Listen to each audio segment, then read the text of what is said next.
Welcome back to the show, everyone. It is always a pleasure to see our next guest, and especially nice when he decides to come north to enjoy our very, very, very late spring this year. That's right, David Tarrant, garden expert, of course. You've met him on our show many times before. How are you? Hi, David. How are you? Or shall I say, ¿cómo está? Bien. So whereabouts in Mexico are you living these days? Plop in the middle. It's about 4 hours north of Mexico City. It's up in the mountains. It's high desert, extraordinary climate, totally different to Vancouver.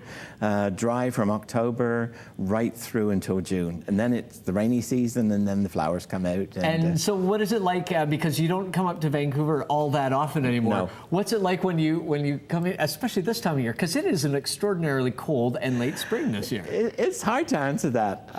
It's actually very nice, and it's kind of strange. You know, you get off the plane and you get in a rental car and you drive, and you've sort of done this before for 37 years, and that's a little strange. And I see a lot of people.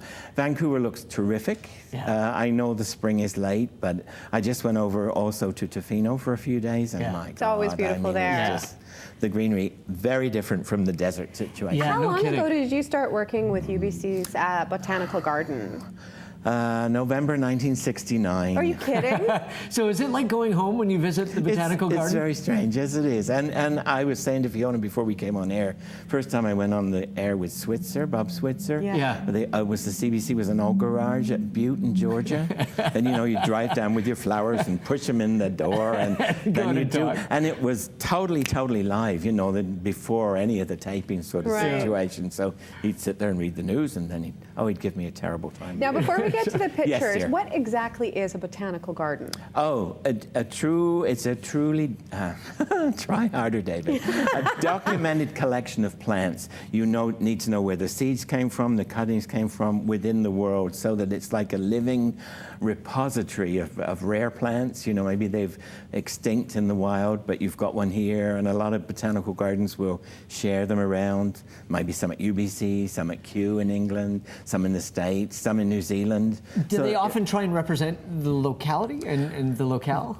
Often not. And I am such a fortunate person that I've traveled. My favorite garden is in Kirstenbosch in South Africa, because it's totally all South African plants, you know, and so as a visitor, if you're a plant nut, a plant geek, you can go there and you can see it's like living exactly history. What happens. Everything that's out Okay, there. let's look at some pretty pictures. Sure. This is UBC. First of all, has anyone moved the furniture around since you've been gone, David? See, that's great. That's the physic garden, and physic gardens are from the word metaphysical, and that was that there were plants that could treat ailments in every part of your body. So they were the first ordered collection of plants in the Western world. Oh, interesting. So that, you know, all the heart things were grown in one, and all the liver plants were growing. I know it's very weird, but that was the forerunner of botanical gardens as we know them today.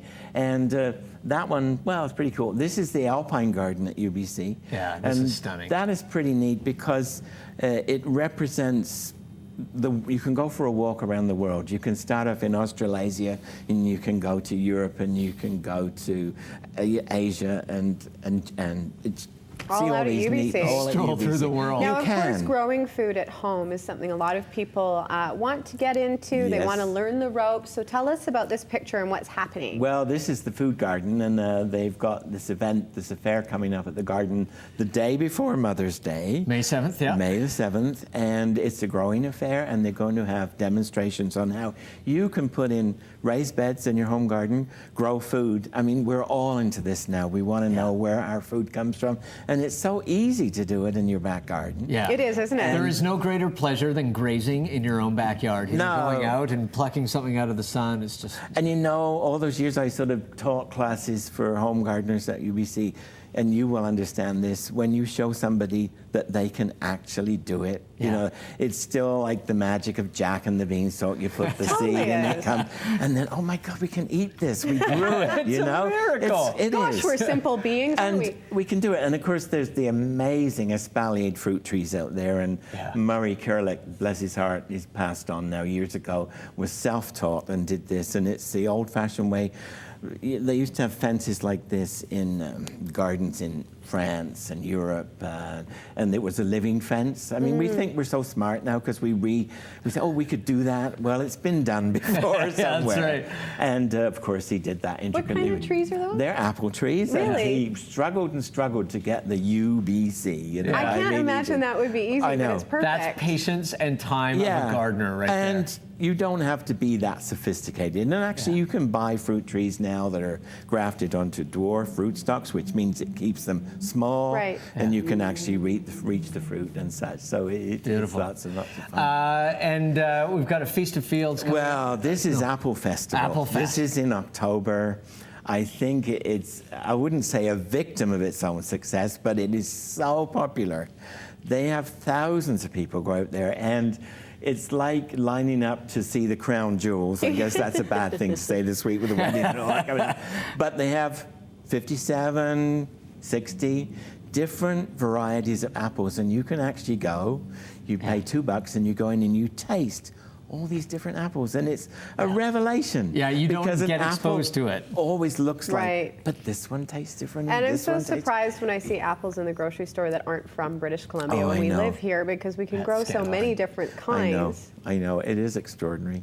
Okay, let's look at your Rebecca. garden, because it's time for a little showing off. How fun has it been for you to experiment with a completely different style on a daily basis? Totally different. Yeah. Because the frustrating thing is when spring comes, in my mind, Right. it's bone dry there, and it's like 33 during the day, and it's dry as a bone, and you can't do anything. But I'd like to feel sorry for you right now. That's not going to happen. what I would like to say is, I bought it from some people from Texas.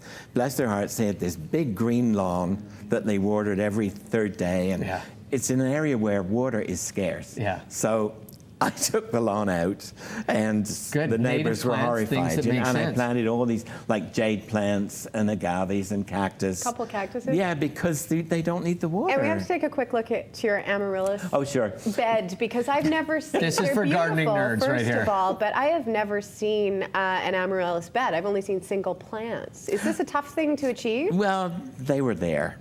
And even though I did all those years of gardening at UBC, people thought, oh, he's such an expert.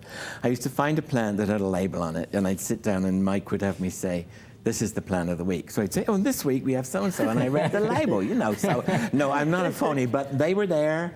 I moved them, and I read in a book afterwards that you shouldn't move them, and they flower for me. And they survive. They survive every year. Well, it's David, stunning. so nice to see you. And of course, you can always check out UBC's gorgeous botanical garden any time of year, and there's always interesting stuff to look at. We were talking about a growing affair that is happening on May the 7th, and the Fall Apple Festival. Well, it happens in the fall, believe it or not, in October. Yeah, very nice. And of course, David does guided tours around the world. So if you're interested in that, look up some of his adventures. God, I should have been a gardener. I Your know. life sounds Unbelievable. awesome. You're a lucky man. Thank you, and a pleasure to see you. Thank you nice very to much. Catch up as always.